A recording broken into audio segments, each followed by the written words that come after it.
1917 में एक वादा किया गया था, जिसे 1948 में बंदूक के जोर पर हकीकत बना दिया गया।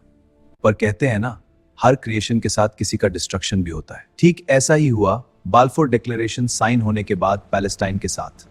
आइए समझते हैं पूरा सच। वर्ल्ड वॉर के बाद ब्रिटेन थक चुका था। पैलेस्तीन में जूस और अरब्स के बीच राइट्स रोज हो रहे थे। अब हम कंट्रोल नहीं संभाल सकते और मामला चला गया यूनाइटेड नेशंस के पास, जिसके बाद 1947 में यूएन ने एक प्लान बनाया। जमीन को दो हिस्सों में डिवाइड कर दिया, एक जूइश स्टेट, एक अरब स्टेट, और यरूशलेम को इंटरनेशनल सिटी बनाया गया। जूस ने मान लिया, पर अरब्स ने मना कर दिया, क्योंकि उनका कहना बिल्कुल साफ था कि जमीन उनकी है और ब्रिटेन अपने फायदे के लिए वहां जूस को सेटल करना चाह रहे थे। फिर आता है 14 मई 1948, जब जूइश लीडर्स ने ऑफिशियली एक नया देश अनाउंस कर दिया, इजराइल।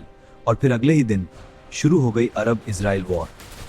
गांव जल गए, लोग भागने लगे, फैमिलीज बिखर गईं, इजराइल जीत गया और लगभग 7 लाख पैलेस्टीनियंस रेफ्यूजी बन गए। इस ट्रेजेडी को कहा गया नकबा, महाविनाश। वॉर के बाद इजराइल ने यूएन प्लान से ज्यादा जमीन कब्जा कर लिया। अरब स्टेट जो पैलेस्टीन होनी थी, वो पूरी तरह कभी बनी ही नहीं। सिर्फ 2 टुकड़े बचे, गाजा स्ट्रिप और दूसरा वेस्ट बैंक, और वो भी कंट्रोल में गया इजराइल के। और इस तरह पैलेस्टीनियंस अपनी ही जमीन पर बेघर हो गए।